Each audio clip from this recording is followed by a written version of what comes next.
If you have clicked on this video, you are most likely struggling with climbing out of plat. Hopefully, some of you have ranked up since my last video in the series that covered climbing out of gold and other metal ranks. Anyways, my name is Paz, a top 500 support player that has extensive experience competing within Overwatch's Tier 2 and Tier 3 scenes.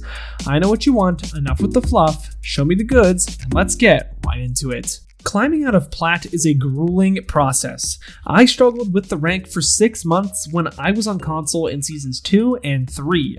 A lot of what I taught you guys within the gold video pertains to climbing out of plat, so refer back to that video as needed. While I may repeat some of the points I made in the last video, I will also go into more specific points in today's video. So let's refresh your memory with mentality. You have to go in with the mentality that you are the problem. It is okay if you are stuck in this rank, but the mentality that your teammates and throwers are holding you hostage will get you nowhere. If countless other players are above plat, then it is doable. If I can climb out of plat consistently, then so can you. It isn't exactly easy, but it is a goal that is most definitely achievable. Of course this will take time, and of course you will have unlucky games with throwers, but it is borderline impossible for you to be held in a rank due to these factors. In theory, you only need a 51% win rate to accumulate an increase in SR. As stated in the previous video, character choice matters a bit more in plat than it does in gold, but it isn't a deal breaker until you climb significantly.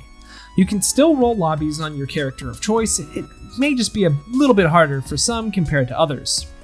Zenyatta, Soldier, and Zarya are all very great solo characters as they have high damage potential with crucial self-sufficiency. Personally, I played Ana to get out of Platinum, but that was back when triple tank was a thing, and let's just say that times have changed a bit. But what is actually holding you back? Is it the mentality or is it the character choice? Well, it's a combination of these, but there is one thing that plat players always fail to understand. Platinum is a time for you to learn how to play Overwatch and not for yourself. In the gold video, we discussed how to carry yourself with teammates that may be feeding their brains out. However, in plat, players generally are trying to win more, so playing with your teammates works much better than using your teammates. Platinum is all about awareness, but that is a large umbrella term that can only be strengthened by understanding win conditions, reacting accordingly to win conditions, and knowing where you fit into each and every game. So let's talk about win conditions. What exactly are they and why are they so important? In short, a win condition is the way in which a team plans to win a team fight. Now, while this might seem incredibly simple, it just isn't that easy. Win conditions take into account your team's composition and ultimates, as well as the enemy's ultimates and even the map in question. In Overwatch, team compositions are the most fundamental part of every single game. Every composition can be placed on the graphic that you can see here. Brawl wants to close the distance between them and the enemy team so that they can defeat the enemy up close and personal. Reinhardt and Mei are common characters that you will find in a Brawl composition. Dive wants to exhaust the enemy team of their cooldowns and create opportunities to execute targets swiftly, typically with characters like Wrecking Ball, Winston, Tracer, and the list goes on.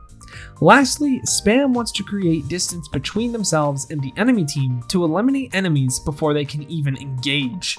Common characters within Spam compositions include Mercy, Orisa, Ashe, Echo, etc. You may notice that there are arrows in between these compositional typings. This is because some characters create compositions that utilize ideas from other compositions and mesh them together. These compositions are called hybrid compositions. Examples of hybrid compositions include Double Bubble residing within Brawl and Dive ideas, Ball Sigma compositions within Dive and Spam ideas, and a whole slew of compositions within Brawl and Spam. Brawl Spam compositions are a bit more complicated, and the list goes on. The reason why understanding hybrid compositions is so important even at this level of play is that you will rarely find teammates with the skill or willingness to play specific compositions that adhere to one spectrum of all of these compositions. Because of this, you have to view the characters your team has and pick a character that complements the way you want to win and play accordingly. Do you have a Rein and your other support picks Baptiste? Then pick up Lucio and look to support your Reinhardt. If your team is running Wrecking Ball and Hog, look for value within yourself and take aggressive angles as Soldier, Ana, or even Zenyatta. You can't control your teammates, but you have to play with what you have and understand what your team is trying to accomplish. To put this concept to use, let's look at this dive composition against the double shield spam composition. The dive composition wants to force out Baptiste's immortality field with a soft dive and then engage heavily afterwards, unless it finds a huge positioning mistake from the enemy, which is quite common. The spam composition wants to kill the enemy before they get to do that. But knowing this, the Baptiste has to know what the enemy is looking for and play accordingly. Maybe Brig will counter the enemy win condition rather than Zen. This is just one of the many situations you will find within Overwatch. We've been discussing win conditions assuming that they work when picked correctly, however that's just not always the case. In a recent VOD that I covered with Yabuski on Lucio, we conversed about what needs to be done as Lucio. While it may seem like Lucio should just be speeding and healing his team around every single fight, that isn't always the case. If your team is struggling to kill snipers and can't really close the distance, utilizing your movement to duel a Widow is perfectly viable. Sometimes the basic win condition just isn't working and you need to realize that to then react accordingly. Let's talk about the common characters picked in Plat using statistics provided by overbuff.com. Through my analysis, we can observe a matchup on King's Row between these compositions, which mirror Rhine and Zarya but differentiate themselves by Team 1 having Baptiste, Lucio, Kree, and Hanzo, and Team 2 having Ana, Mercy, Soldier 76, and Genji. Assuming no switching occurs, what does each team excel at? Team 1 has the better brawl composition due to the speed provided by Lucio and the stun by McCree. This win condition for them is very strong, provided that King's Row complements this playstyle greatly. However, this is Platinum and Team 2 isn't out for the count. Team 2 has a Soldier with a Mercy pocket, which can easily be a threat from a flanking angle if Team 1 doesn't engage fast enough. Because this is Platinum and not everyone in the game is thinking at the same level, this is a very plausible win condition for Team 2. Spam with Soldier from behind, forcing out utility from Team 1, and then walk in with your frontline as Rhine Zarya.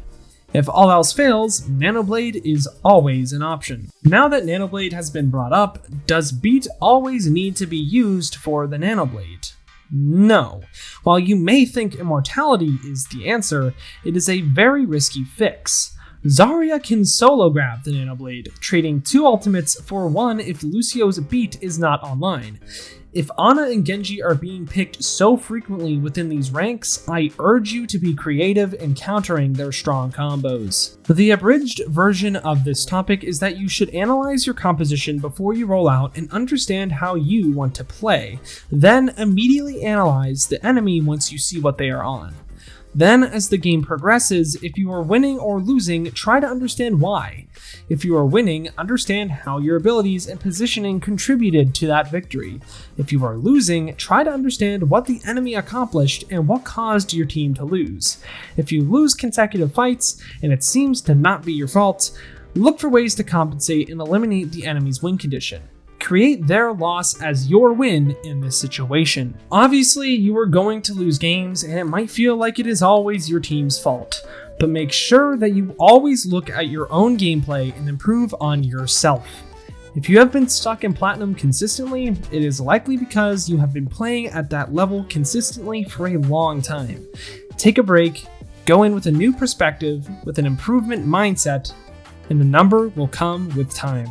That brings us to an end to today's video. If you have any questions, there are various places for you to put them in the comments, my Discord, and Twitch chat every Monday, Wednesday, and Friday at 4 p.m. EST. You can find all of those links down below. But until next time, I've got to peace out and paz out. I'll see you in the next one.